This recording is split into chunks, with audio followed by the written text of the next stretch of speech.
I love Power Glove. No time for time travel.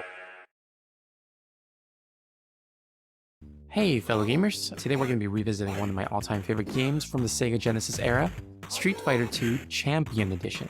This game's a true classic that it's, really close to my heart for years, and I'm excited to share my thoughts on why it's still an absolute blast to play.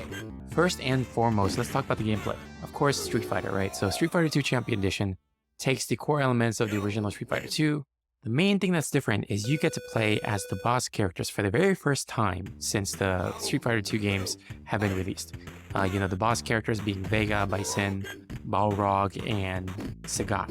Controls are tight, moves are fluid, graphics are okay, they're not that great because it's Sega Genesis, but it's still really incredibly satisfying to pull off special attacks, and especially if you have the correct controller, because the original 3-button controller doesn't really work well.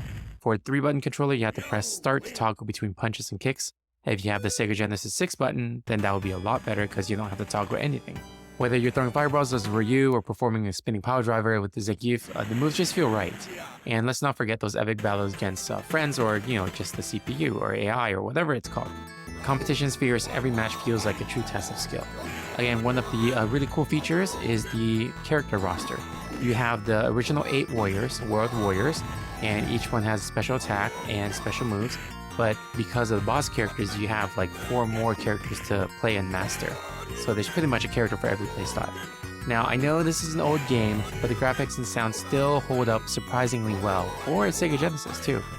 The character sprites are detailed and expressive, backgrounds are full of life, that iconic Street Fighter music's just as catchy as ever, even given Sega Genesis sound chip isn't that great, but I can't help but always hum along to all the tunes when I'm throwing those punches and kicks. And one of the biggest reasons for Street Fighter II Champion Edition that has stood the test of time is just the game's replayability. Playing against a friend is an absolute blast, and you can spend hours perfecting your skills and strategies. Plus, the difficulty levels keep you coming back for more as you strive to defeat M. Bison on the highest setting. So in conclusion, Street Fighter II Champion Edition for Sega Genesis, it's a timeless classic. It's still enjoyable today as it was back in the 90s. It's fantastic gameplay, diverse roster, and overall fun factor make it a must-play for any retro gaming enthusiast, especially if you want to play those games before the super moves and super meters were introduced. So dust off that Sega Genesis, grab a friend, and get ready for some epic battles in Street Fighter II Champion Edition. Trust me, you won't be disappointed. I love Power Glove. No time for time travel.